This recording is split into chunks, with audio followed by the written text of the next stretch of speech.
Sir ஒரு device mute பண்ணிக்கலாம் sir. Okay, is it okay? Yes sir, clear sir. Thank you.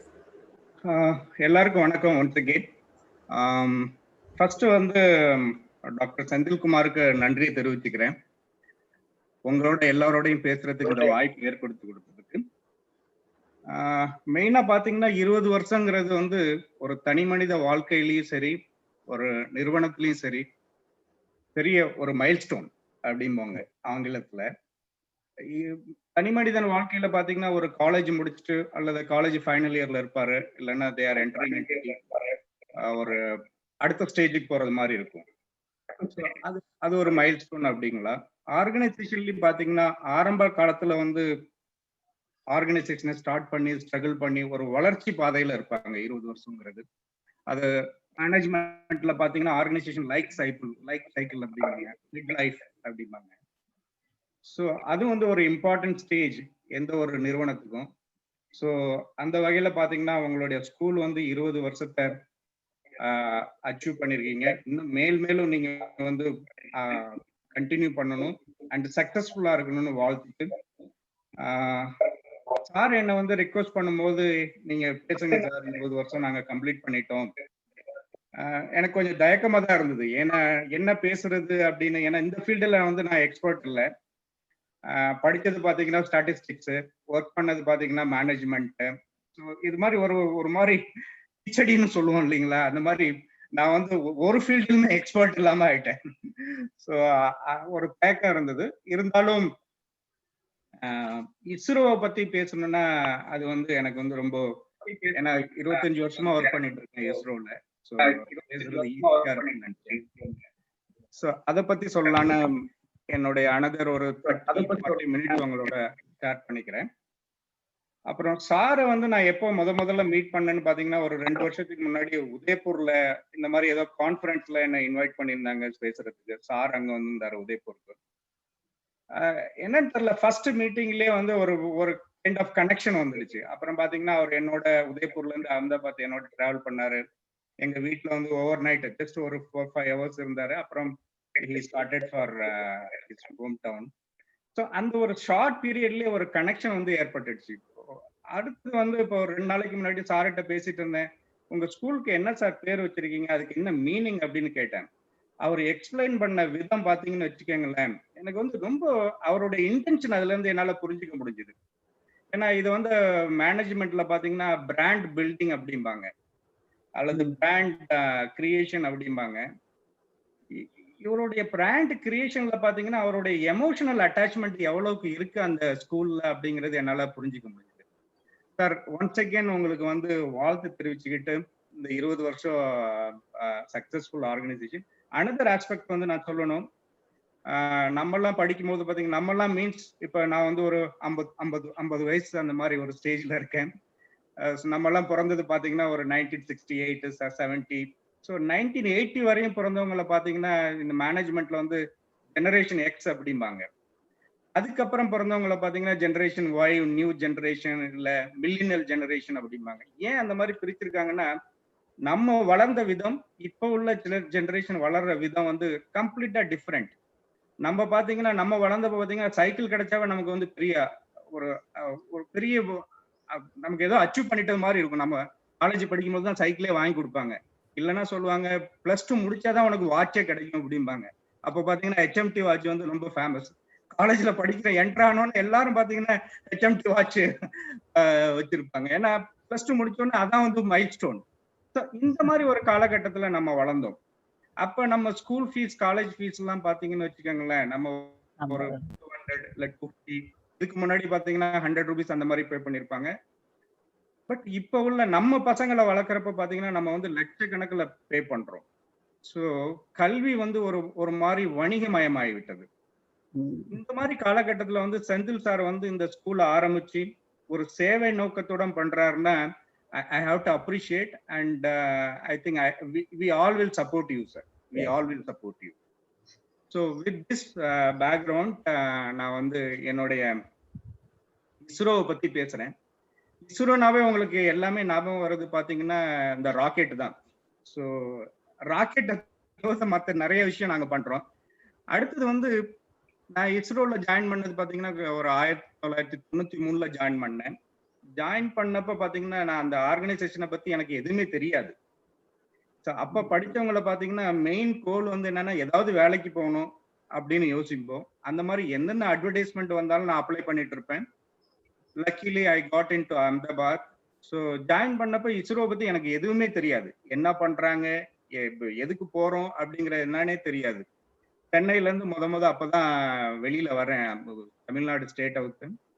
அஹமதாபாத்துக்கு பாத்தீங்கன்னா அப்ப வாரத்துல ஒரு நாள் தான் ட்ரெயின், நவஜீவன் எக்ஸ்பிரஸ்ன்னு வாரத்துல ஒரு நாள் தான் இருக்கும். அது டிக்கெட் புக் பண்றது கூட எப்படின்னு தெரியாது. அப்போ வந்து கம்ப்யூட்டரைசேஷன் புக்கிங்லாம் கிடையாது, நம்ம ஸ்டேஷன்ல போய் தான் புக் பண்ணணும். ஸோ அந்த மாதிரி ஒரு இதுல வந்துட்டு இப்போ 20-25 வருஷம் நான் வந்து இந்த ஆர்கனைசேஷன்ல சர்வீஸ் பண்ணிட்டேன். ஸோ இப்போ ஓரளவுக்கு எனக்கு கொஞ்சம் தெரியும், அதை வந்து உங்களோட ஷேர் பண்ணிக்கிறேன். அதுதான் என்னுடைய மெயின் அப்ஜெக்டிவ். மேபி அனதர் 30-40 நிமிஷத்துல உங்களோட ஷேர் பண்ணிக்கிறேன். அனதர் ஆஸ்பெக்ட் வந்துன்னா, இது சார்கிட்ட பேசும்போது யார் அட்டென்ட் பண்ணுவாங்க அப்படின்னு கேட்டீங்கன்னா மோஸ்ட்லி ஸ்டூடெண்ட்ஸ், அவங்களுடைய பேரண்ட்ஸ் அட்டென்ட் பண்ணுவாங்க அப்படின்னு சொன்னாரு. ஸோ அதுக்கு தகுந்த மாதிரி என்னுடைய கண்டென்ட்டை ஓரியன்ட் பண்ணியிருக்கேன். மேபி உங்களுக்கு பயனுள்ளதா இருக்கும்னு நினைக்கிறேன். பார்க்கலாம் எப்படி இருக்குன்னு கடைசியில் at end of the presentation. So இதுல பாத்தீங்கன்னா 2 பிக்சர் நீங்க பாக்குறீங்க. ஒன்னு வந்து ராக்கெட், உங்களுக்கு எல்லாருக்கும் ஃபெமிலியர், இஸ்ரோனா ராக்கெட் அப்படின்னு தெரியும். இன்னொரு பிக்சர் பாத்தீங்கன்னா சேட்டலைட்னு இருக்கு, அதுக்கு பேர் தான் சேட்டலைட். சேட்டலைட்டுங்கிறது ஒரு பெரிய விஷயம் இல்லை. நம்ம வந்து வீட்டுல வந்து ஏதோ வேரியஸ் இன்ஸ்ட்ருமெண்ட் யூஸ் பண்றோம், like TV, mobile, bike, car இதெல்லாம் யூஸ் பண்றோம். அது மாதிரி தான் சேட்டலைட். ஒன்லி திங் அதனுடைய பர்பஸ் வந்து வேற. அந்த சேட்டலைட்ல பாத்தீங்கன்னா இது வந்து கட் வியூ வச்சிருக்கேன். மோஸ்ட் ஆஃப் த இது பாத்தீங்கன்னா கோல்டன் கலர்ல இருக்கு. அது ஒன்றும் இல்லை, அது வந்து ஒரு பேப்பர் மாதிரி ஒரு இதை சுத்தி வச்சிருக்காங்க. எதுக்குன்னா தெர்மல் ப்ரொடெக்ஷன். இப்ப நம்ம பூமியில இருக்கிற என்வாயர்மெண்ட்டும் மேல போனீங்கன்னா என்வாயர்மெண்ட் டோட்டலி டிஃப்ரெண்ட். அங்க ரேடியேஷன் வந்து அதிகமா இருக்கும். அந்த ரேடியேஷன்ல இருந்து இங்க உள்ள இந்த எலக்ட்ரானிக் காம்போனன்ட்ஸ் எல்லாம் வந்து பாதுகாக்கிறதுக்கு தான் இந்த மாதிரி பேப்பர் சுத்தி வச்சிருக்காங்க. பேப்பருங்கிறது எக்ஸாக்டா பேப்பர் இல்லை, ஒரு மாதிரி அலுமினிய இது, தங்க முலாம் போட்டது. ஏன்னா அது வந்து ரிஃப்ளெக்ட் பண்ணும், வெளியில இருக்கிற அட்மாஸ்பியரை உள்ள அலோவ் பண்ணாது.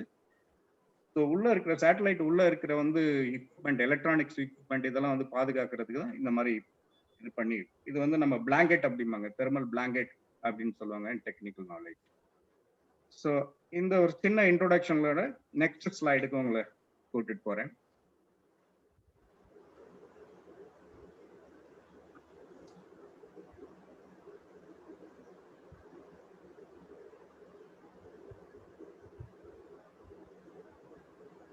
நெக்ஸ்ட் ஸ்லைடு விசிபிளா இருக்கா sir? Yes sir, yes sir. Okay. So கொஞ்சம் ஹிஸ்டாரிக்கல் ஆஸ்பெக்டை பத்தி பார்ப்போம். எப்படி இந்த சேட்டலைட் டெக்னாலஜி எப்படி டெவலப் ஆச்சு அப்படிங்கிறத பத்தி, கொஞ்சம் உலக அளவில் எப்படி டெவலப் ஆச்சு அப்படிங்கிறத பத்தி பார்க்கலாம். 1957ல பாத்தீங்கன்னா முத அப்பதான் வந்து ஒரு ரஷ்யாங்கிறவங்க வந்து ஒரு சேட்டலைட்டை வந்து மேல லான்ச் பண்றாங்க. அந்த சேட்டலைட்டுக்கு பேர் பாத்தீங்கன்னா ஸ்புட்னிக் 1ன்னு வச்சிருக்காங்க.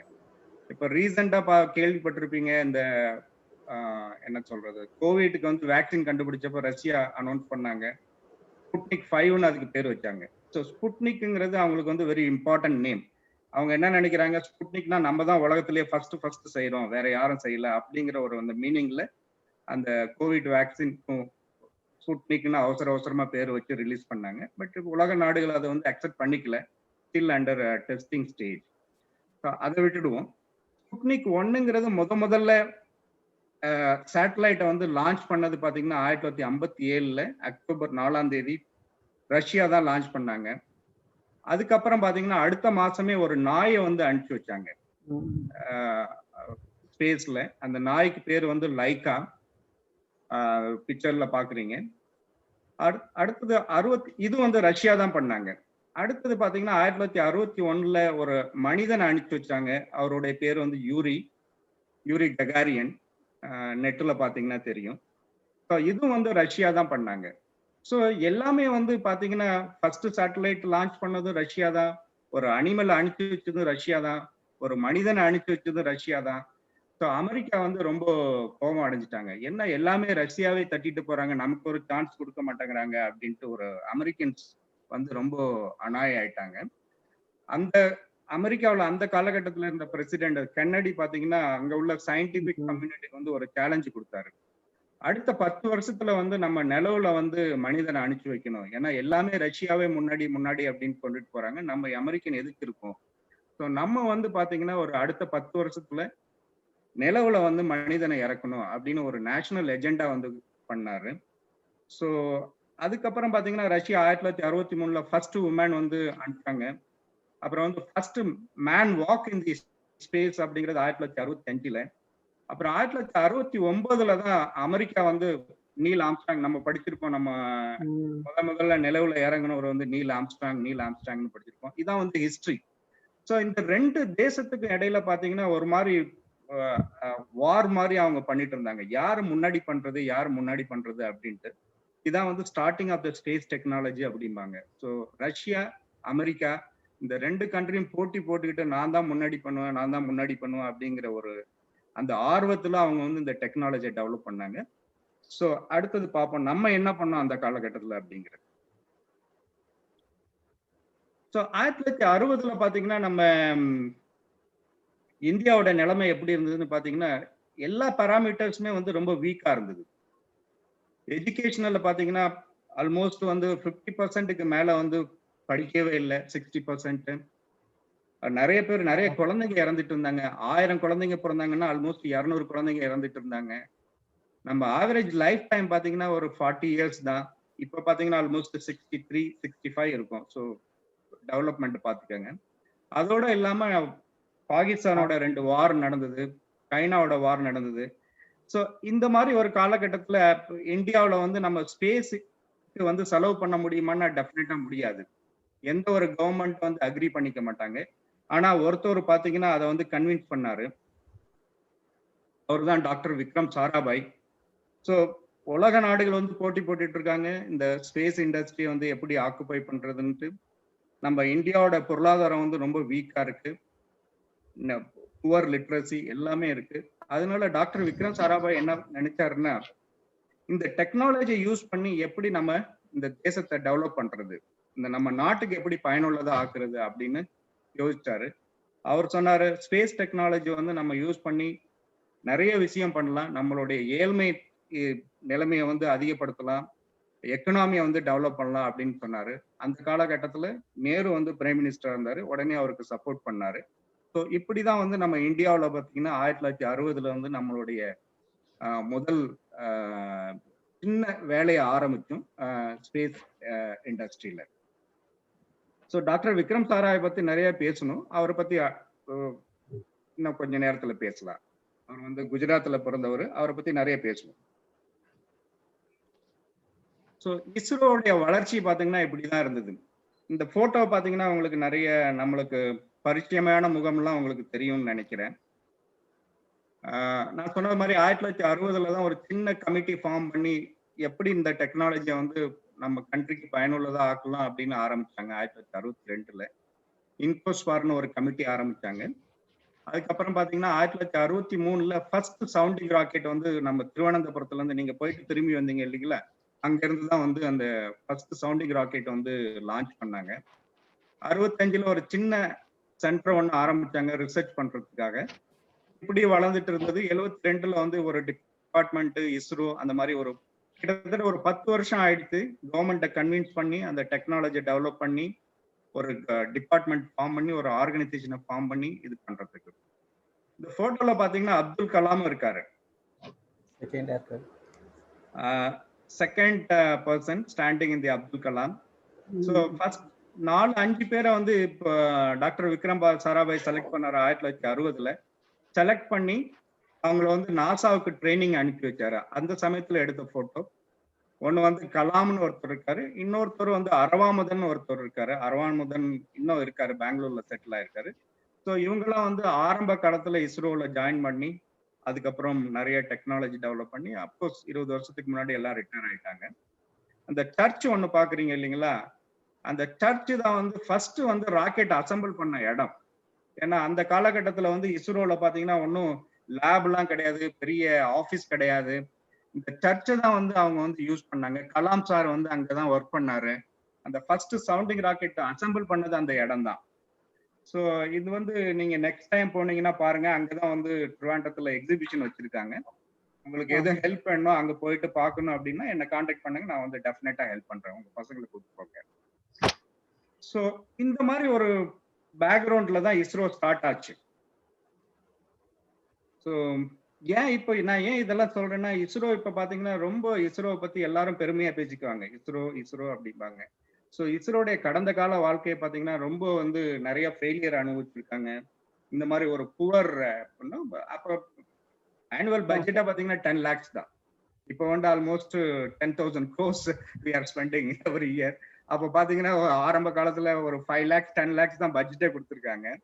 ஸோ இந்த மாதிரி ஒரு நான் எதுக்கு சொல்றேன்னா, எந்த ஒரு நிறுவனமே ஆரம்ப காலத்துல கொஞ்சம் கஷ்டம் தான் படுவாங்க. ஸோ அப்புறம் பாத்தீங்கன்னா வந்து நல்லா சைன் பண்ணுவாங்க. ஸோ உங்க ஸ்கூலும் அந்த மாதிரி சைன் பண்ணணும்னு நான் வந்து வாழ்த்திக்கிறேன் இந்த நேரத்துல. ஸோ என்ன அச்சீவ் பண்ணிருக்காங்க இஸ்ரோனா ஒரு இப்ப பாத்தீங்கன்னா எல்லா நம்ம இந்தியாவில் மட்டும் இல்ல, எங்க போனாங்கன்னா இஸ்ரோனா ஒரு பெரிய ஒரு ஆச்சரியமா பார்ப்பாங்க. நீங்க சப்போஸ் டிராவல் பண்றீங்க ட்ரெயின்ல இல்ல ஃபிளைட்ல, பக்கத்துல உள்ளவங்க கேட்பாங்க, சார் நீங்க எங்க ஒர்க் பண்றீங்க? இஸ்ரோன்னு அவங்களுக்கு ஒரு ஆச்சரியமா, சார் இஸ்ரோல ஒர்க் பண்றீங்களா? அந்த அளவுக்கு இந்த ஆர்கனைசேஷன் வந்து வளர்ந்து ஒரு பெரிய அச்சீவ்மெண்ட் பண்ணிருக்குன்னா, இதுவரையும் பாத்தீங்கன்னா கிட்டத்தட்ட ஒரு 72 லான்ச் வெஹிக்கிள் வந்து லான்ச் பண்ணிருக்காங்க. அப்புறம் 101 ஸ்பேஸ் கிராஃப்ட், அதாவது சேட்டலைட் லான்ச் பண்ணிருக்காங்க இதுவரையும் ஒரு 60 வருஷ காலத்துல. அது மட்டும் இல்லாம ஒரு ஃபாரின் கண்ட்ரிஸோட ஒரு 300 சேட்டலைட் வந்து நம்ம லான்ச் பண்ணிருக்கோம். இந்த சமயத்துல பாத்தீங்கன்னா ஃபர்ஸ்ட் சவுண்டிங் ராக்கெட்டை பத்தி நம்ம பேசணும். ஃபர்ஸ்ட் சவுண்டிங் ராக்கெட் பாத்தீங்கன்னா 1963 நம்ம லான்ச் பண்ணோம். அது ராக்கெட் பாத்தீங்கன்னா அமெரிக்காவில இருந்து வந்தது. அதுல உள்ள வச்சிருக்கிற சேட்டலைட் பாத்தீங்கன்னா பிரான்ஸ்ல இருந்து வந்தது. லான்ச் பண்றதுக்கு கொஞ்சம் ஹெலிகாப்டர் எல்லாம் தேவைப்பட்டது. அது வந்து ரஷ்யாவில இருந்து வந்தது. இந்த மாதிரி வேற வேற கண்ட்ரில இருந்து வந்ததை நம்ம சும்மா அசம்பிள் பண்ணி தான் லான்ச் பண்ணோம். ஸோ அந்த மாதிரி லான்ச் பண்ண ஒரு காலகட்டத்துல இருந்து இப்ப பாத்தீங்கன்னா நம்ம ஃபாரின் சேட்டலைட்டை வந்து நம்ம லான்ச் பண்ண முடியுது. ஸோ ஏன் இதுல இது பெரிய அச்சீவ்மெண்ட்னா, இந்த டெக்னாலஜி பாத்தீங்கன்னா யாரும் உங்களுக்கு வந்து ஈஸியா கொடுக்க மாட்டாங்க. ஏன்னா இது வந்து மிலிட்ரி டெக்னாலஜியாவும் இருக்கு. Nobody will give it for love and money. So நீங்க வந்து கஷ்டப்பட்டு டெவலப் பண்ணும். ஸோ அதனாலதான் வந்து இஸ்ரோ வந்து எல்லாரும் இப்போ வந்து ஒரு ப்ரைடா நினைக்கிறாங்க. ஏன்னா இவங்க வந்து ஒரு 60 வருஷ காலத்துல கஷ்டப்பட்டு இந்த டெக்னாலஜி நிறைய ஃபெயிலியரை சந்திச்சுட்டு இப்போ வந்து சக்சஸ்ஃபுல்லா இது பண்ணிட்டு இருக்காங்க. இன்னும் நிறைய ட்ரை பண்றாங்க. இன்னும் ஒரு 2-3 வருஷத்துல பாத்தீங்கன்னா மனுஷனை மேல அனுப்புறதுக்கு ஒரு பெரிய திட்டம் இருக்கு, ககன்யான் திட்டம்ட்டு. ஸோ அதெல்லாம் பத்தி அப்புறம் பேசுவோம். ஸோ இது வந்து ஒரு பிரீஃபா நான் வந்து இஸ்ரோ என்ன பண்ணிருக்காங்க இதுவரையும் ஒரு 50-60 வருஷ காலத்துல அப்படிங்கறத இந்த ஸ்லைட்ல பாப்பீங்க.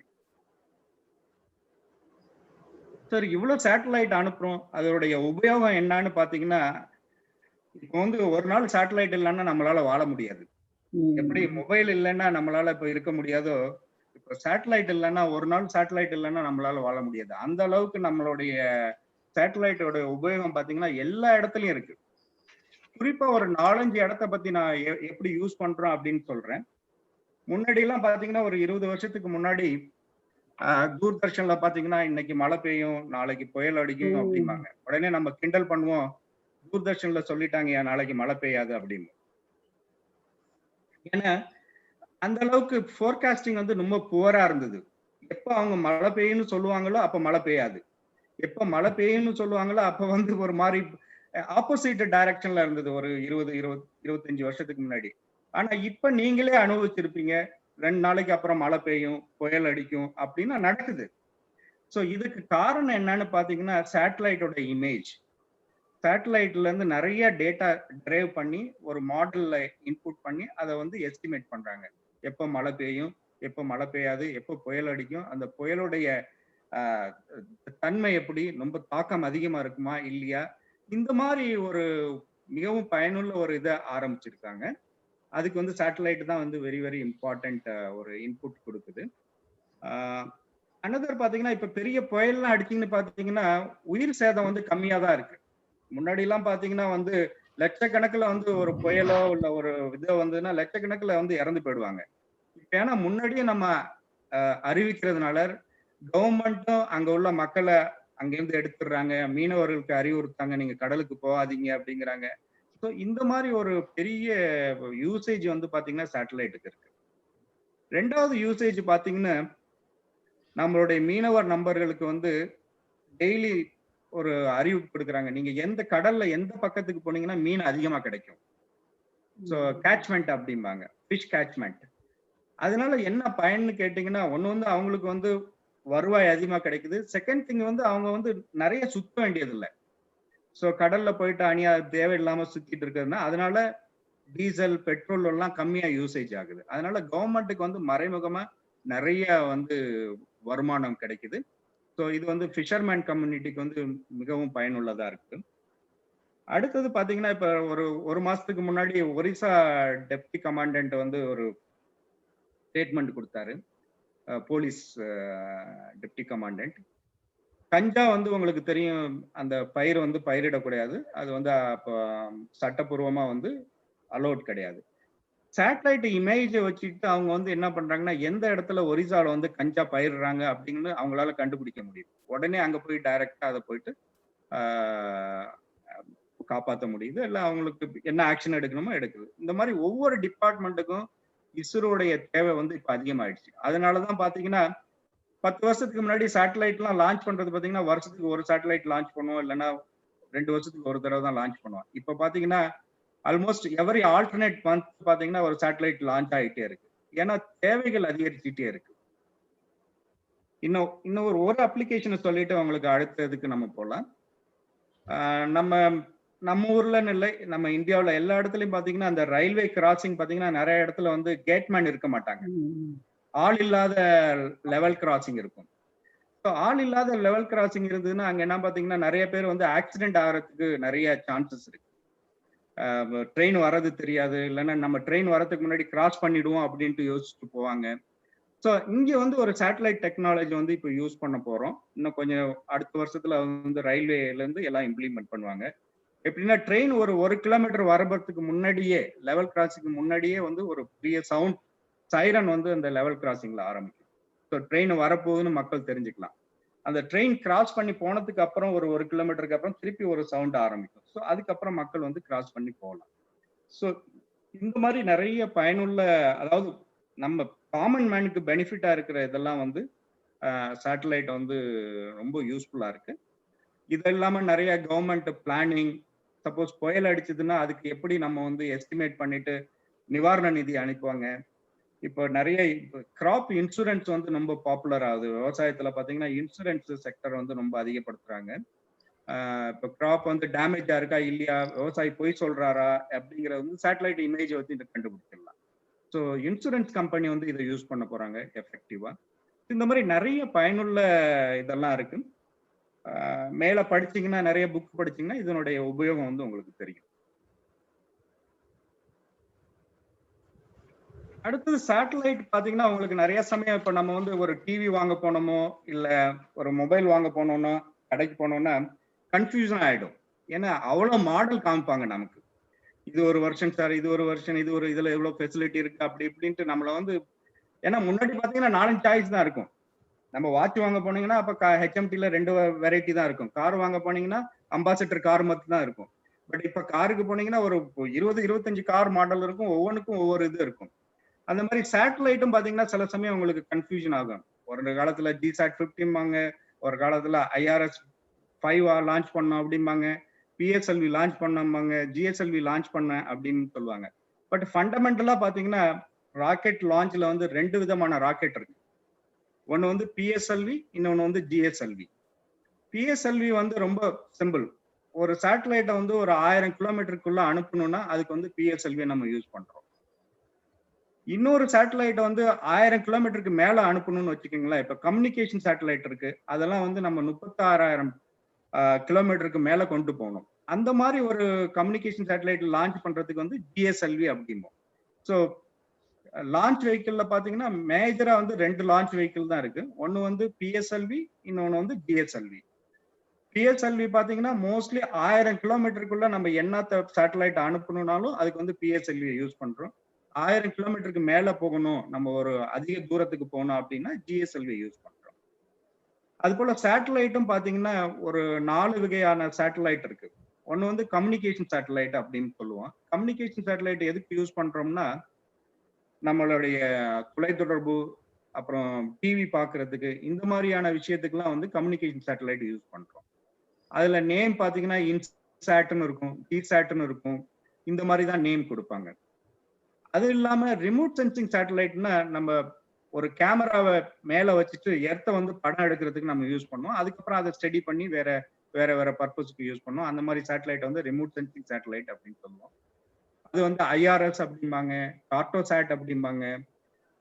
இந்த மாதிரி நிறைய ரிமோட் சென்சிங் சேட்டலைட் சீரீஸ் இருக்கு.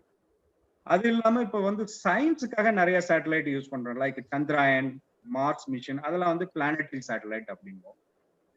இப்போ எல்லார் மொபைல்லையும் பாத்தீங்கன்னா ஜிபிஎஸ் எல்லார் மொபைல்லையும் இருக்கும். அது போல இந்தியாவில் வந்து ஏன்னா ஜிபிஎஸ் வந்து அமெரிக்கன் சிஸ்டம், அவங்க எப்ப வேணாலும் இந்த சர்வீஸை நிறுத்தலாம். ஸோ அதனால இந்தியா வந்து அவங்களுடைய ஒரு நேவிகேஷன் சிஸ்டம் டெவலப் பண்ணியிருக்காங்க. அதுக்கு பேர் வந்து நேவிக். அந்த சேட்டலைட் பாத்தீங்கன்னா ஐஆர்எஸ்எஸ் அப்படிமா, ஐஆர்என்எஸ்எஸ் அப்படிம்போம். ஸோ அது வந்து நேவிகேஷன் சேட்டலைட். ஸோ அதனால நீங்க ஒன்றும் ரொம்ப குழம்பிக்க வேண்டாம். பேசிக்கலா பாத்தீங்கன்னா communication satellite, remote sensing satellite. Launch வெஹிக்கிள்ல பாத்தீங்கன்னா 2 லான்ச் வெஹிக்கிள் இருக்கு, பிஎஸ்எல்வி, ஜிஎஸ்எல்வி. குறைஞ்ச தூரத்துக்கு போனோம்னா பிஎஸ்எல்வி, அதிக தூரத்துக்கு போனோம்னா ஜிஎஸ்எல்வி. ஸோ இது வந்து தெரிஞ்சுக்கிட்டீங்கன்னா இனிமேலுக்கு பேப்பரை படிக்கும் போது என்ன ஒரு கன்ஃபியூஷனும் வர்றதுக்கு சான்ஸ் இல்லை. ஸோ அடுத்து வந்து இஸ்ரோ எங்கெங்கெல்லாம் இருக்கு, ஏன்னா இஸ்ரோ வந்து நிறைய இடத்துல இருக்கு. மெயினா பாத்தீங்கன்னா வந்து லான்ச் வெஹிக்கிள் ரிலேட்டட் பாத்தீங்கன்னா ஒரு 3 சென்டர். ஒன்று வந்து நீங்க ஆல்ரெடி சொன்னீங்க ட்ரிவாண்ட்ரம் போயிட்டு வந்திருக்கீங்கன்னு. அந்த சென்டருக்கு பேர் வந்து VSSC, Vikram Sarabhai space centre. அவங்க தான் வந்து இந்த லான்ச் வெஹிக்கிள் எல்லாமே டிசைன் பண்றாங்க. அதோட எல்பிஎஸ்சின்னு இன்னொரு சென்டர் இருக்கு ட்ரிவாண்ட்ரத்துல, லிக்விட் ப்ரொபல்ஷன் சிஸ்டம் சென்டர் இருக்கு. நம்ம தமிழ்நாட்டுல ஒரு சென்டர் இருக்கு, இஸ்ரோ ப்ரொபல்ஷன் காம்ப்ளெக்ஸ்ன்ட்டு மகேந்திரகிரியில. அந்த போட்டோல பாக்குறீங்களா, அது மகேந்திரகிரியோட ஒரு ஹில். ஸோ ஒரு பெரிய ஏரியா வந்து அவங்க வந்து அங்க இது பண்ணி, ஏன்னா டெஸ்டிங் பண்ணணும்னா இந்த மாதிரி உங்களுக்கு பெரிய ஏரியா தேவைப்படும். ஏன்னா அது பெரிய டேஞ்சரஸ் ஏதாவது ஆயிடுச்சுன்னா, அதனால இந்த மாதிரி பெரிய இடத்துல வச்சிருக்காங்க.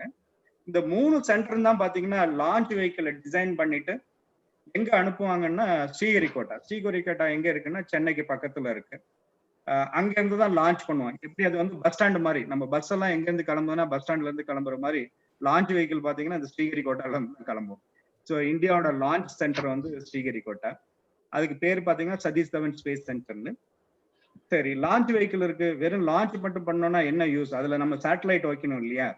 ஸோ அதுக்காக சேட்டலைட் பண்றதுக்கு வந்து 2 சென்டர் ஐடென்டிஃபை பண்ணிருக்காங்க. ஒன்னு வந்து அஹமதாபாத், இன்னொன்னு வந்து பெங்களூர்ல இருக்கு. ஸோ இந்த 2 சென்டர் தான் சேட்டலைட்டை வந்து டிசைன் பண்ணி டெவலப் பண்ணி இன்டெகிரேட் பண்ணி அவங்க எங்க அனுப்புவாங்கன்னா அந்த ஷாருக்கு தான் அனுப்புவாங்க. ஸோ லான்ச் வெஹிக்கிள் ஷாருக்கு வரும், சேட்டலைட் ஷாருக்கு வரும், ரெண்டுத்தையும் இன்டெகிரேட் பண்ணி லான்ச் பண்ணுவாங்க. சரி, லான்ச் பண்ணிட்டோம்.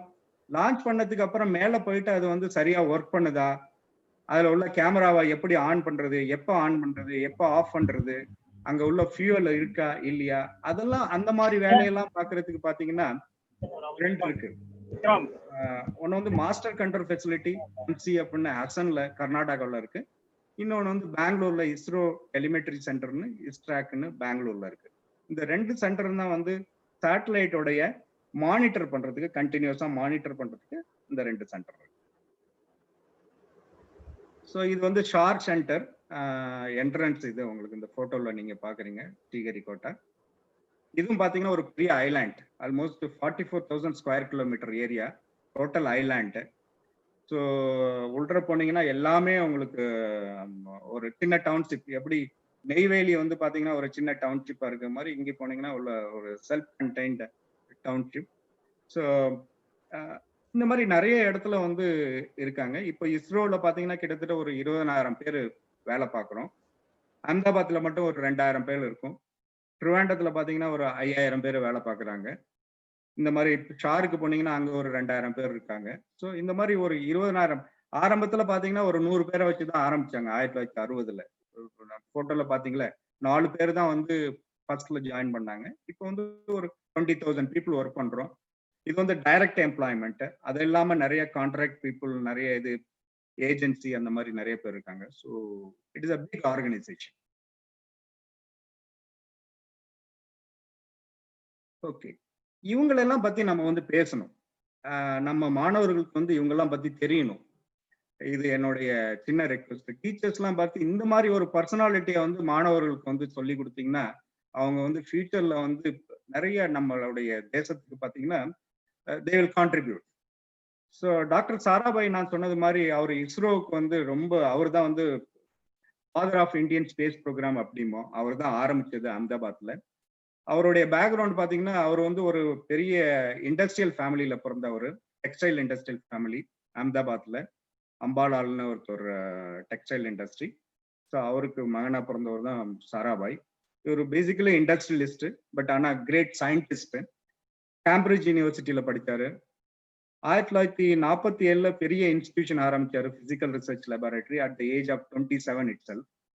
ஸோ அவருடைய இதை பார்த்தீங்கன்னு வச்சுங்களேன், 1919 இருந்து 1971 அன்பார்ச்சுனேட்டா இறந்துட்டாரு. ஒரு 50 வருஷம் தான் இருந்தாரு. பட் 50 வருஷத்துல பாத்தீங்கன்னா அஹமதாபாத்ல என்னென்ன இன்ஸ்டிடியூஷன் இருக்க எல்லாம் அவர் தான் ஆரம்பிச்சது.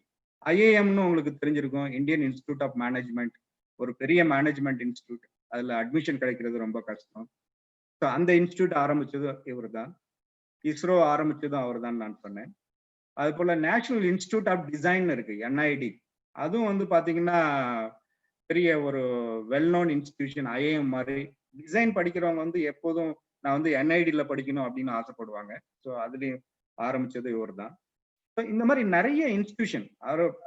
அவர் basically industrialist, but a great scientist also. நம்ம சர் சி வி ராமனோட ஒர்க் பண்ணியிருக்காரு பெங்களூர்ல கொஞ்ச காலம். ஸோ இந்த மாதிரி இவரை பத்தி நீங்க மேல படிச்சுட்டு உங்களுடைய மாணவர்களுக்கு ஷேர் பண்ணுங்க.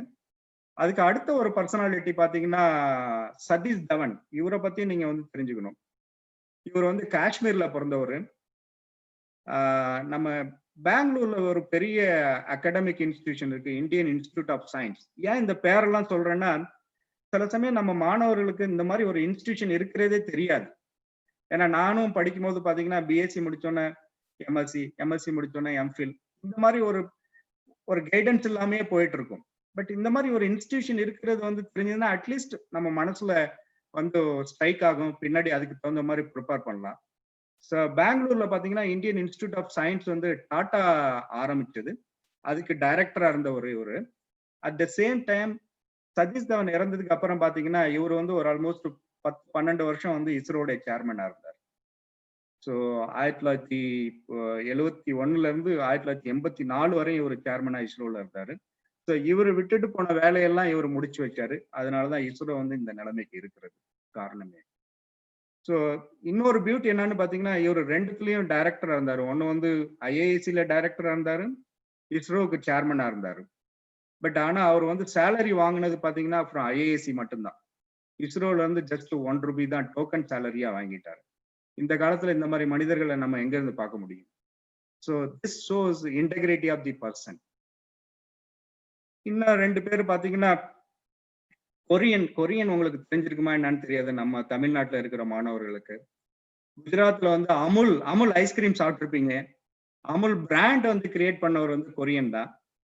அது இல்லாம அவர் ஒரு பெரிய இன்ஸ்டிடியூஷனை கிரியேட் பண்ணாரு. அமுல் ஒரு பெரிய இன்ஸ்டிடியூஷன், ஒரு அகாடமிக் இன்ஸ்டிடியூஷனை கிரியேட் பண்ணாரு. அந்த அகாடமிக் இன்ஸ்டிடியூஷன் இருமான்னு பேரு, இன்ஸ்டிடியூட் ஃபார் ரூரல் மேனேஜ்மெண்ட். யாராவது ரூரல் மேனேஜ்மெண்ட் படிக்கணும்னா இந்த இன்ஸ்டிடியூட்ல நீங்க படிங்க. ஸோ இது வந்து ஆனந்த்ல இருக்கு. குஜராத் அஹமதாபாத் பக்கத்துல ஆனந்த்னு ஒரு ஊர் இருக்கு, அங்க இருக்கு. ஸோ கொரியன் வந்து அவர் வந்து அவருடைய கான்ட்ரிபியூஷனும் இம்பார்ட்டன்ட். அடுத்தது பாத்தீங்கன்னா ஹோமி பாபாவும் வந்து கிரேட் சயின்டிஸ்ட். சாராபாய் போல அவரும் ஒரு பெரிய சயின்டிஸ்ட். எப்படி இஸ்ரோ இருக்க நியூக்ளியர் எனர்ஜியை பத்தி இந்தியாவில் பாத்தீங்கன்னா இவர் தான் வந்து main contributor. Department of atomic எனர்ஜியை வந்து எஸ்டாப்ளிஷ் பண்ணது இவர் தான். இன்ஃபேக்ட் ஹோமி பாபா வந்து சாராபாய்க்கு வந்து ரொம்ப ஹெல்ப் பண்ணியிருக்காரு இஸ்ரோவை ஆரம்பிக்கிறப்ப. ஏன்னா இனிஷியல் ஸ்டேஜ்ல வந்து ஃபண்டு பாத்தீங்கன்னா டிபார்ட்மெண்ட் ஆஃப் அட்டாமிக் எனர்ஜில இருந்து தான் இஸ்ரோவுக்கு கொடுத்தாங்க. அதனாலதான் 5 லட்சம் 10 லட்சம் அந்த மாதிரி ஒரு சின்ன நாமினல் ஃபண்டு இவர் ஹெல்ப் பண்ணாரு. ஸோ என்னுடைய இந்த ஸ்லைடோட நோக்கம் என்னன்னு பாத்தீங்கன்னா, இந்த மாதிரி பர்சனாலிட்டியை வந்து உங்க மாணவர்களுக்கு வந்து சொல்லுங்க, ஸ்கூல்ல வந்து பேசுங்க. மாணவர்கள்ட்ட பேசுனீங்கன்னா அவங்களுக்கு வந்து ஒரு இன்ஸ்பிரேஷனா இருக்கும். ஸோ இஸ்ரோ வந்து பெரிய ஆர்கனைசேஷன். இஸ்ரோ போல இந்தியாவில் வந்து நிறைய பெரிய ஆர்கனைசேஷன் இருக்கு. ஒன்னு வந்து பாத்தீங்கன்னா டிஆர்டிஓ. டிஃபென்ஸ் ரிசர்ச் அப்படிம்பாங்க. Defence research and development organisation. இஸ்ரோட வந்து ரொம்ப பெரிய யூனிட், நிறைய லெபார்டரிஸ் இருக்கு. டிபார்ட்மெண்ட் ஆஃப் அட்டாமிக் எனர்ஜியும் நம்ம பேசணும். பாபா ஆரம்பிச்சது. அவங்களுடைய மெயின் சென்டர் பார்த்தீங்கன்னா பாபா அட்டாமிக் ரிசர்ச் சென்டர்னு மும்பையில் இருக்கு. ஸோ அது ஒரு பெரிய ஆர்கனைசேஷன். அப்புறம் சிஎஸ்ஐஆர்னு நிறைய laboratory throughout the country இருக்கு. DST, department of science and technology. அப்புறம் பார்த்தீங்கன்னா Indian council of agriculture research, அப்புறம் Indian council of medical research. என்னுடைய கேரியரை நான் அங்கே தான் ஸ்டார்ட் பண்ணேன், இந்தியன் கவுன்சில் ஆஃப் மெடிக்கல் ரிசர்ச்ல. விழுப்புரத்தில் கொஞ்ச நாள் வேலை பார்த்துட்டு இருந்தேன் ஃபீல்டு யூனிட்ல. ஸோ இந்த மாதிரி நிறைய இன்ஸ்டிடியூஷன்லாம் இருக்கு. ஸோ இதை பத்திலாம் மாணவர்களுக்கு சொன்னீங்கன்னா அதுக்கு தகுந்த மாதிரி அவங்க வந்து ப்ரிப்பேர் பண்ணுவாங்க. ஒரு 10th 12th படிக்கும் போது ப்ரிப்பேர் பண்ணுவாங்க. இல்ல பிஎஸ்சி எம்எஸ்சி படிச்சுட்டு நீங்க எல்லாம் ஜாயின் பண்ணலாம், இல்ல பிடெக் படிச்சுட்டு ஜாயின் பண்ணலாம். ஸோ இந்த மாதிரி ஒரு ப்ரிப்பரேஷன் இருக்கிறத நான் இந்த ஸ்லைடை உங்களுக்கு காமிச்சேன். அடுத்தது பாத்தீங்கன்னா நம்ம கண்ட்ரில வந்து நிறைய பெரிய பெரிய இன்ஸ்டிடியூஷன்லாம் இருக்கு, அகாடமிக் இன்ஸ்டிடியூஷன். அதை பத்திலாம் நம்ம வந்து தெரிஞ்சுக்கணும். அதுக்கு வந்து நம்ம ப்ரிப்பேர் பண்ணணும். நார்மலா என்ன பண்ணுவோம்னா, ஈவன் நான் பண்ணது கூடிய ரிசல்ட் வந்ததுக்கு அப்புறம் தான் நம்ம வந்து யோசிப்போம் அடுத்தது என்ன பண்ணலான்ட்டு. ஆனா இந்த மாதிரி இன்ஸ்டிடியூஷன்ல எல்லாம் ஜாயின் பண்றதுக்கு வந்து பாத்தீங்கன்னா ஒரு என்ட்ரன்ஸ் எக்ஸாம் எழுதணும். நம்ம எக்ஸாம் எழுதுறதுக்கு முன்னாடி, அதாவது பப்ளிக் எக்ஸாம் எழுதுறதுக்கு முன்னாடியே இதுக்கெல்லாம் அப்ளை பண்ணிடணும். ஏன்னா இப்ப மார்ச்ல வந்தா மார்ச் ஏப்ரல் தான் நம்ம பப்ளிக் எக்ஸாம் எழுதுவோம். இதுக்கு அட்மிஷன்லாம் பாத்தீங்கன்னா ப்ரீவியஸ் இயர் நவம்பர் டிசம்பர்லயே முடிஞ்சிடும் அட்மிஷன் அப்ளிகேஷன் போடுறதுக்கு. ஸோ ஐஏஎஸ்சியை பத்தி ஆல்ரெடி நான் பேசிட்டேன். ஒரு கிரேட் சயின்ஸ் இன்ஸ்டிடியூஷன். சயின்ஸ் படிக்கணும்னா இந்த இன்ஸ்டிடியூஷன்ல படிக்கணும். IASC, Indian institute of Science, Bangalore. அது போல வந்து ஹோமி பாபா நியூக்ளியர் இன்ஸ்டிடியூட்னு ஒன்று இருக்கு ஒரிசாவில், புவனேஸ்வர்ல. ஸோ அங்கேயும் நீங்க படிக்கலாம். சாகா இன்ஸ்டிடியூட் ஆஃப் நியூக்ளியர் பிசிக்ஸ்னு கல்கட்டாவில் இருக்கு. இப்போ பாத்தீங்கன்னா IISER, Indian institute of science education and ரிசர்ச்னு நிறைய இடத்துல இருக்கு. ட்ரிவாண்டத்துல இருக்கு, போபால்ல இருக்கு, பூனேல இருக்கு. நிறைய இடத்துல இந்த மாதிரி ஒரு எப்படி ஐஐடி இருக்கோ அந்த மாதிரி சயின்ஸ் வந்து படிக்கணும்னா அவங்களுக்கு இந்த மாதிரி இன்ஸ்டிடியூஷன்ல படிங்க. TIFR, Tata institute of fundamental research. அடுத்தது வந்து சென்னையில பாத்தீங்கன்னா இன்ஸ்டிடியூட் ஆஃப் மேத்தமெட்டிக்கல் சயின்ஸ்னு ஒன்று இருக்கு. அது வந்து அண்டர் டிபார்ட்மெண்ட் டிஎஸ்டில வருது. நீங்க வந்து மேக்ஸ்ல வந்து படிக்கணும்னா இந்த இன்ஸ்டியூட்ல நீங்க போய் படிக்கணும். எம்எஸ்சி மேக்ஸ் இல்ல பிஹெச்டி பண்ணணும் அப்படின்னா இந்த மாதிரி இன்ஸ்டியூட்ல நீங்க போய் படிச்சீங்கன்னா கிரேட் இன்ஸ்டிடியூஷன். அதுக்கப்புறம் உங்களுடைய லைஃப் ஸ்டைலே சேஞ்ச் ஆயிடும். இந்தியன் இன்ஸ்டிடியூட் ஆஃப் அஸ்ட்ரோபிசிக்ஸ்னு பெங்களூர்ல இருக்கு. இங்கெல்லாம் பாத்தீங்கன்னா நிறைய பேர் என்ன நினைக்கிறாங்க, இப்போ வந்து காலகட்டத்துல +2 முடிச்சோம்னா நம்ம வந்து இன்ஜினியரிங் தான் ஜாயின் பண்ணணும் அப்படின்னு நினைக்கிறாங்க. அப்படி கிடையாது. நீங்க வந்து பிஎஸ்சி எம்எஸ்சி படிங்க, நல்லா படிங்க. நிறைய பேர் நான் லெக்சர் கொடுக்கும் போது கேட்பாங்க, சார் இஸ்ரோல ஜாயின் பண்ணணும்னா என்ன படிக்கணும் அப்படிம்பாங்க. நான் என்னுடைய ஆன்சர் பாத்தீங்கன்னா, நீங்க எது வேணாலும் படிங்க, ஆனா நல்லா படிங்க. ஸோ நல்லா படிச்சீங்கன்னா வந்து இஸ்ரோ வந்து ஒரு பெரிய இன்ஸ்டிடியூஷன். இன்ஜினியரிங் தான் படிக்கணும்னு இல்லை. நீங்க ஏன்னா ஒரு சேட்டலைட்டை ப்ரிப்பேர் பண்ணணும்னா அதுல எலக்ட்ரிக்கல் காம்பனன்ட் இருக்கும், எலக்ட்ரானிக்ஸ் இருக்கும், மெக்கானிக்கல் இருக்கும், பிசிக்ஸ் இருக்கும், மேத்தமெட்டிக்கல் மாடலிங் இருக்கு. ஸோ இந்த மாதிரி ஒரு என்ன சொல்றது, மல்டி டிசிப்ளினரி அப்ரோச் தான் வந்து இஸ்ரோ இல்ல most of the research institution. So இஸ்ரோக்குன்னு நீங்க தனியா படிக்க வேண்டியது இல்லை. நல்லா பிஎஸ்சி படிங்க, எம்எஸ்சி படிங்க. மோஸ்ட் ஆஃப் டைம் இப்ப பாத்தீங்கன்னா கிராமத்துல நான் போகும்போது, ஊருக்கெல்லாம் திரும்பி போகும்போது சின்ன சின்ன பசங்கள்லாம் இப்ப இன்ஜினியரிங் படிக்கிறாங்க. ஜஸ்ட் பாஸ் பண்ண பசங்க எல்லாம் இன்ஜினியரிங் படிக்கிறாங்க. நம்ம காலகட்டத்துல இன்ஜினியரிங்ல அட்மிஷன் கிடைச்சதுன்னா ஒண்ணு வந்து இன்ஜினியரிங், இன்னொன்னு வந்து மெடிக்கல். நல்லா படிக்கிற பசங்களுக்கு தான் அங்க அட்மிஷன் கிடைக்கும். அதுக்கப்புறம் பாத்தீங்கன்னா நம்மள போல பிஎஸ்சி, எம்எஸ்சி, பிஏ, பிகாம் அந்த மாதிரி நம்ம ஜாயின் பண்ணுவோம். இப்ப பாத்தீங்கன்னா வந்து ஜஸ்ட் பாஸ் பண்ணவங்கள கூட பாத்தீங்கன்னா பிஇ படிக்கிறேன் அப்படிங்கிறாங்க. நான் தப்பு சொல்லல, பட் எது படித்தாலும் நல்லா படிங்க அப்படிங்கிறது தான் என்னுடைய வேண்டுகோள். இந்த மாதிரி இன்ஸ்டிடியூஷன்லாம் இருக்கு. நீங்க வந்து பிஎஸ்சி எம்எஸ்சி முடிச்சுட்டு பிஹெச்டி எல்லாம் பண்ணலாம், இல்ல இன்டகிரேட்டட் எம்எஸ்சி பிஹெச்டி பண்ணலாம். ஸோ அதுக்காக தான் நான் வந்து இவ்வளோ இது போல நிறைய இன்ஸ்டிடியூஷன் இருக்கு. நீங்க வந்து சர்ச் பண்ணி அப்ளை பண்ணுங்க. ஒரே ஒரு இன்ஸ்டிடியூஷனை பத்தி டீட்டெயிலா சொல்றேன், ஏன்னா அது ISRO related. Indian institute of space science டெக்னாலஜின்னு ஐஏஎஸ்டின்னு ட்ரிவாண்டத்துல இருக்கு. அதுக்கு அட்மிஷன் பாத்தீங்கன்னா ஜேஇ நம்ம மெயின் அட்வான்ஸ்டு கிளியர் பண்ணாதான் நீங்க வந்து அங்க அட்மிஷன் கிடைக்கும். ஒன்ஸ் நீங்க அட்மிஷன் கிடைச்சிட்டீங்கன்னா உங்களுடைய 4 வருஷ கோர்ஸும் வந்து இஸ்ரோ ஸ்பான்சர் பண்ணும். நீங்க ஒரு செலவும் பண்ண வேண்டியது இல்லை. கோர்ஸ் முடிச்சதுக்கு அப்புறம் வந்து இஸ்ரோலயே நீங்க வந்து ரெக்ரூட் ஆயிடலாம். ஸோ இந்த ஒரு நல்ல இன்ஸ்டிடியூஷன். உங்களுக்கு தெரிஞ்ச மாணவர்கள்ட்ட சொல்லுங்க. அவங்க வந்து இதுக்கு ப்ரிப்பேர் பண்ணட்டும். யாராவது அட்மிஷன் கிடைச்சி இது கிடைச்சதுன்னா நான் ரொம்ப சந்தோஷப்படுவேன். அதுக்காக தான் நான் வந்து இந்த ஐஏஎஸ்டி பத்தி சொன்னேன். இது ஆனா ஒரு 10 வருஷத்துக்கு முன்னாடி தான் ஆரம்பிச்சது. புது இன்ஸ்டிடியூஷன், பட் கிரேட் இன்ஸ்டிடியூஷன். ஏன்னா நமக்கு சில சமயம் பாத்தீங்கன்னா ஐஐடி அந்த மாதிரி தான் ஒரு பெரிய இன்ஸ்டிடியூஷன் பத்தி தான் தெரியும். இந்த மாதிரி இன்ஸ்டிடியூஷன் வந்து நிறைய பேர் பேச மாட்டாங்க. அதனாலதான் நான் வந்து இந்த தருணத்துல வந்து இதை வந்து நான் என்ன சொல்றது அறிமுகப்படுத்தலான்னு இந்த ஸ்லைட ரைட். ஓரளவு முடிச்சிட்டோம். இஸ்ரோ பத்தி பேசியாச்சு. இஸ்ரோவுக்கு நிறைய நான் சொன்னது மாதிரி இஸ்ரோல சார் எப்படி ஜாயின் பண்றது அப்படிம்பாங்க. இஸ்ரோல வந்து நீங்க வந்து ஸ்டூடெண்டா ஜாயின் பண்ணலாம், ஒரு ரெகுலர் எம்ப்ளாயா ஜாயின் பண்ணலாம், ஆஸ் எ பேரண்டா நீங்க இஸ்ரோக்குள்ள வரலாம். அதுல ஒரு சில விஷயத்த பேசிட்டு நம்ம அடுத்ததுக்கு போகலாம். இப்ப பாத்தீங்கன்னா ஷார்ல ஸ்ரீஹரிகோட்டால ஒவ்வொரு டைமும் லான்ச் பண்றபோது பப்ளிக் அலோ பண்றாங்க. முன்னாடி எல்லாம் வந்து அலோ பண்ண மாட்டாங்க. ஸோ இப்போ வந்து நீங்க உங்க ஃபேமிலியோட அங்க போயிட்டு லான்ச் ஆகிற சமயத்துல லான்ச்சை பார்க்கலாம். அந்த கீழே ஒரு போட்டோ பாக்குறீங்களா, லான்ச் வீவிங் காம்ப்ளெக்ஸ் அப்படின்னு இருக்கு. ஸோ ஒன்லி திங் ஒரு 10 டேஸ்க்கு முன்னாடி வெப்சைட்ல ரெஜிஸ்ட்ரேஷன் ஓப்பன் ஆகும். நீங்க ஓப்பன் பண்ணுங்க. உங்க ஸ்கூல் பசங்களை கூட நீங்க அழைச்சிட்டு போகணும்னா அழைச்சிட்டு போங்க சார். உங்களுக்கு எந்த ஹெல்ப் வேணாலும் நான் பண்றேன் அங்க. ஸோ ஒரு லான்ச் வந்து நீங்க டிவியில பாக்குறதுக்கும் அந்த இடத்துல போய் பாக்குறதுக்கும் பயங்கர டிஃபரன்ஸ் இருக்கு. ஸோ ஒரு ஒரு ஒரு மாதிரி ஒரு எக்ஸைட்மெண்ட் இருக்கும். ஸோ இப்பதான் வந்து இஸ்ரோ வந்து 2 வருஷமா இதை அலோ பண்றாங்க. முன்னாடி எல்லாம் லான்ச் டயத்துல யாரையும் அலோ பண்ண மாட்டாங்க.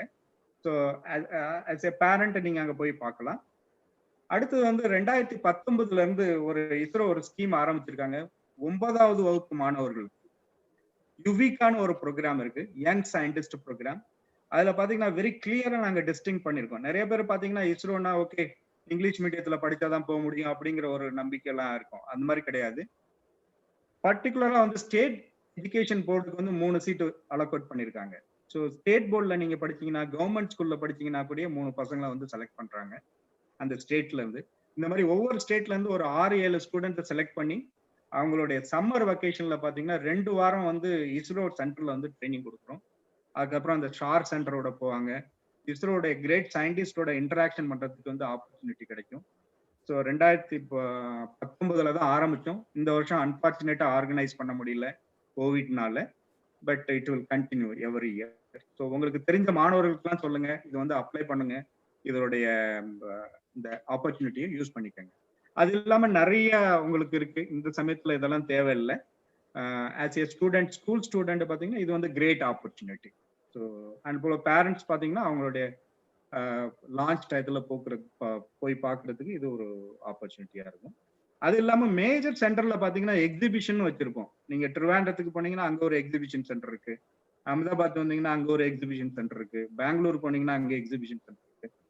ஸோ நம்ம பேரண்ட்ஸ்க்கு என்னுடைய சின்சியர் ரிக்வெஸ்ட் என்னன்னா, நிறைய சமயம் பாத்தீங்கன்னா நம்மளுடைய இப்ப வந்து ரொம்ப கம்மி ஆயிடுச்சு. நம்ம படிக்கிற காலத்துல எல்லாம் நம்ம மாமா அத்தை வீட்டுல போய் 1 மாசம் 2 மாசம் தங்கிட்டு வருவோம் சம்மர் வெக்கேஷன்ல. இப்ப அப்படிலாம் கிடையாது. ஏன்னா இப்ப போறது பாத்தீங்கன்னா 4 நாள் 5 நாள் போவாங்க, கடற்கரையை பார்ப்பாங்க, சினிமா பார்ப்பாங்க, அப்படியே திரும்பி வந்துருவாங்க. பட் என்னுடைய சின்சியர் ரிக்வெஸ்ட் என்னன்னா, நீங்க எந்த ஊருக்கு அழைச்சிட்டு போறீங்களோ அங்க உள்ள கிரேட் இன்ஸ்டிடியூஷனை வந்து ஒரு தடவை அவங்க பசங்களை சுத்தி காமிங்க.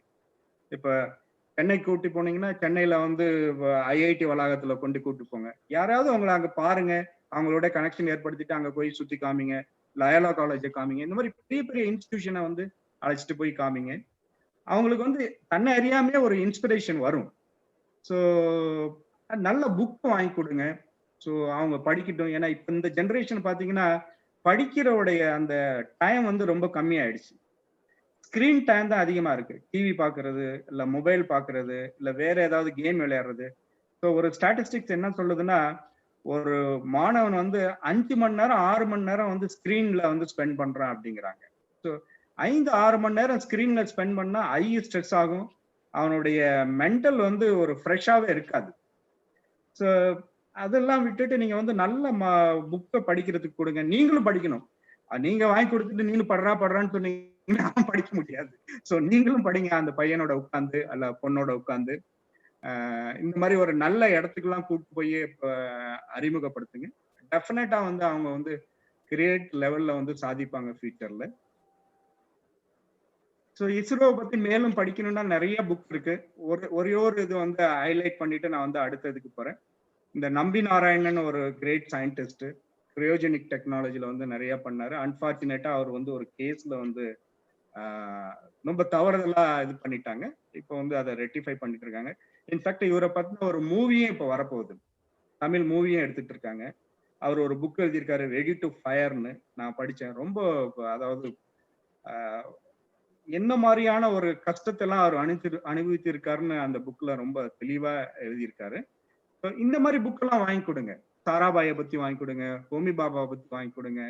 இந்த மாதிரி புக் எல்லாம் வாங்கி கொடுங்க. இதுல தமிழ்லயும் இருக்குன்னு நினைக்கிறேன். பர்டிகுலரா கலாம் எழுதின புக் தமிழ்லயும் இருக்கு. விங்ஸ் ஆஃப் ஃபயர்ன்ட்டு அவருடைய இது இருக்கு. இந்த மாதிரி புக் எல்லாம் வாங்கி கொடுங்க, பசங்களை படிக்க வைங்க, அதை பத்தி டிஸ்கஸ் பண்ண விடுங்க. ஸ்கூல்ல பாத்தீங்கன்னா ஒன்லி ஸ்கூல் அந்த கரிக்குலம் மட்டும் நம்ம ஃபோக்கஸ் பண்றோம். நம்ம படிக்கிற காலத்துல பாத்தீங்கன்னா ஸ்கூல்ல பிடி பீரியட்னு இருக்கும். பிடி மாஸ்டர் போய் அங்க கொண்டு விட்டுட்டு இதெல்லாம் குப்பையெல்லாம் பொறுக்கிட கிரவுண்ட்ல பொறுக்கிட்டு வாங்கடா அப்படிம்பாரு. ஒரு மணி நேரம் நம்ம ஜாலியா பசங்களோட ஆடி விளையாண்டுட்டு இது இருக்கும். இதெல்லாம் வந்து தேவை, படிக்கிறதும் தேவைதான். படிப்போட இந்த மாதிரி விளையாடுறது, பசங்களோட சண்டை போடுறது. அன்பார்ச்சுனேட்டா அந்த கோவிட்னால நம்ம பசங்க ஸ்கூலுக்கு போக முடியல. அது எவ்வளவு கஷ்டங்கிறது வந்து பாதிப்பு வந்து பாத்தீங்கன்னா ஸ்கூல் மாணவர்களுக்கும் டீச்சர்ஸுக்கும் தான் ரொம்ப பாதிப்பு இந்த வகையில.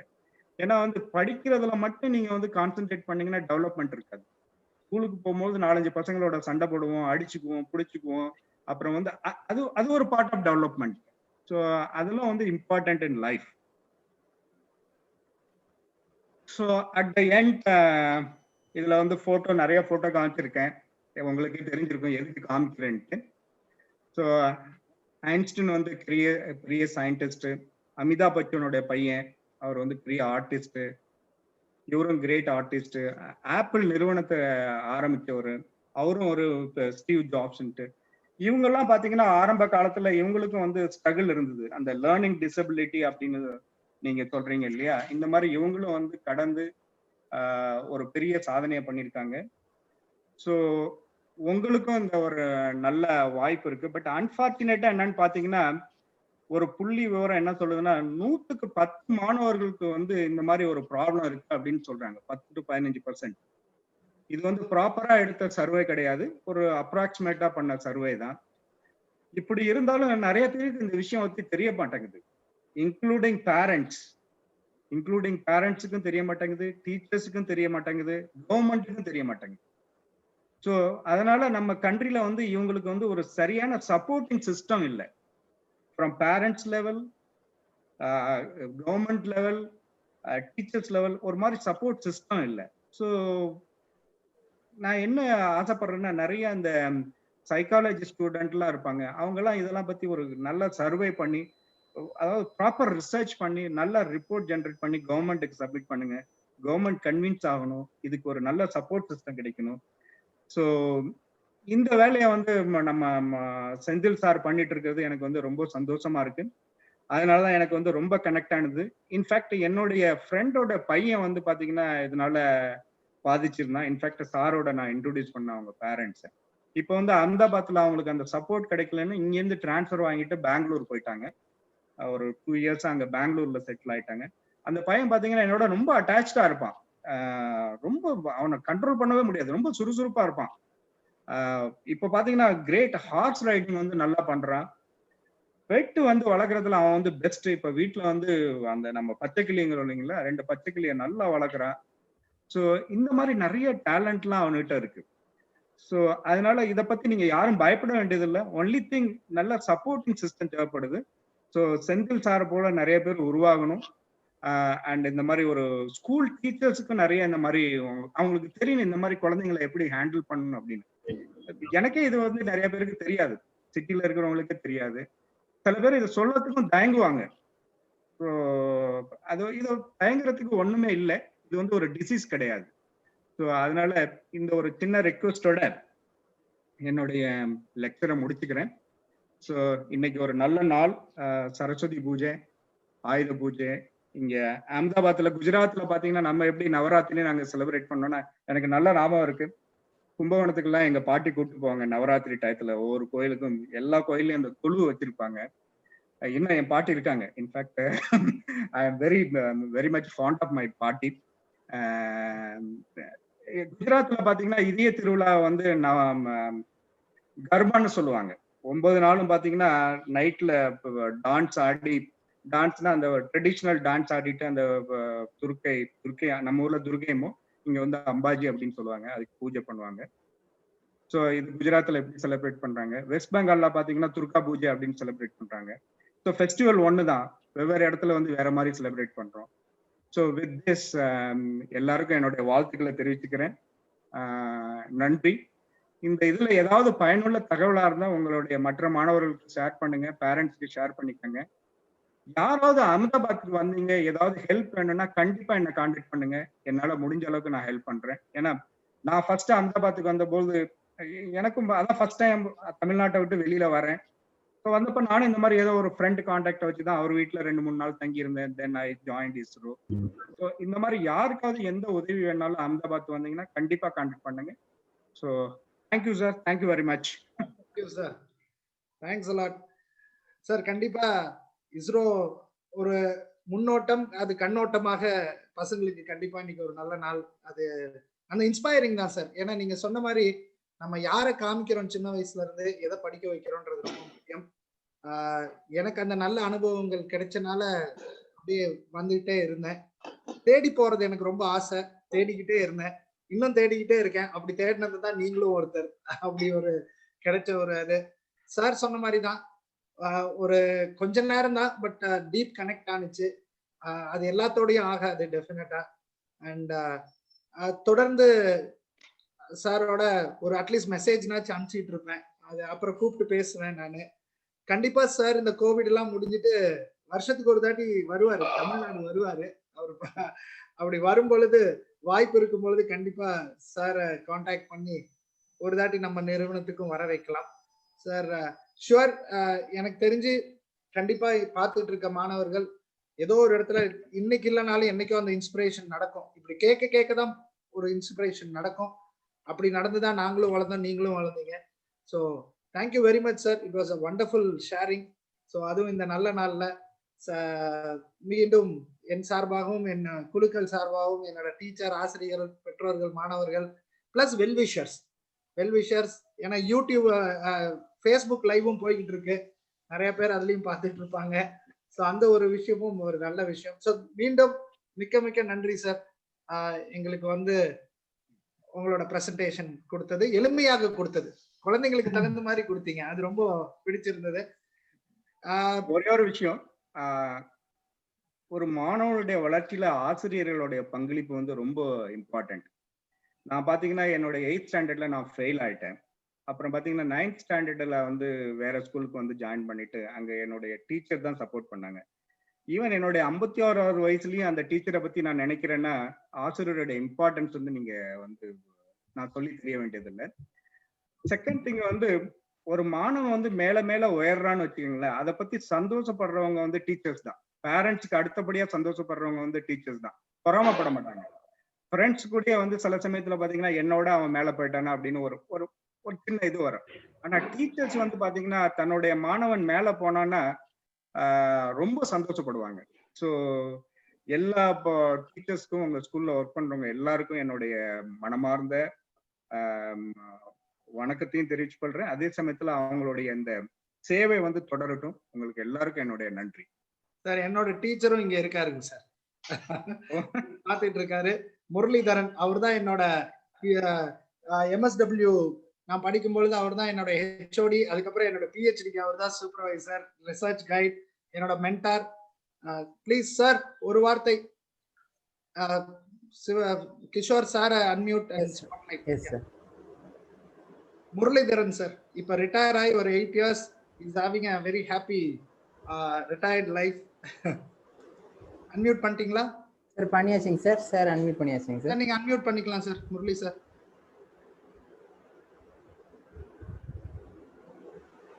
சார் இப்பதான் ஜூம்ல ஜாயின் பண்ணி கத்திட்டு இருக்காரு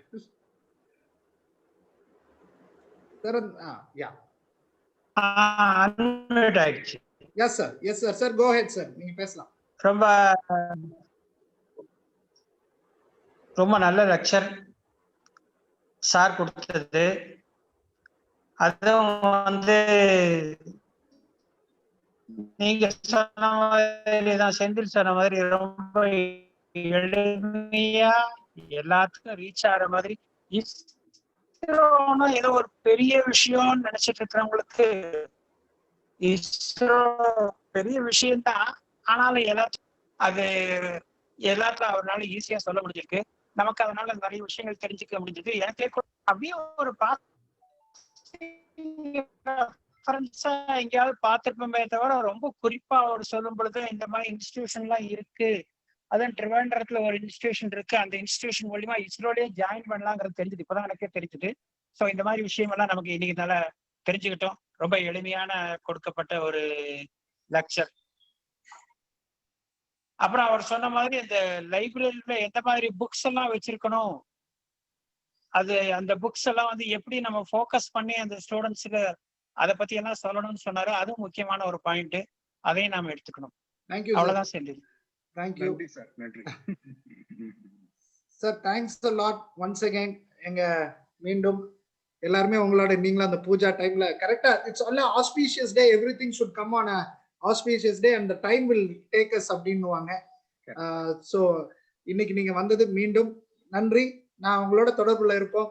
கண்டிப்பா இந்த கோவிட்லாம் முடிஞ்சு எங்க பசங்க திருப்பி ஏதோ ஒரு நீங்க சொன்ன மாதிரி அந்த லான்ச் வரப்பையோ இல்ல ஏதோ ஒரு விஷயத்துல கூட்டி போய் காமிக்கிறப்ப they will have the inspiration to have it in there. Thank you very much sir. Thanks a lot. Thank you very much sir. Very useful இருந்தது சார். ரொம்ப யூஸ்ஃபுல்லா இருந்தது. நன்றி. Okay ma'am, Lakshmi ma'am. Ma'am disconnect ஆயிட்டாங்க sir. Okay, so we can sir officially we will thank you sir. So okay no problem. Yeah, so thanks all for participation. Thank you. Thank you sir. Thank you. Thank you sir.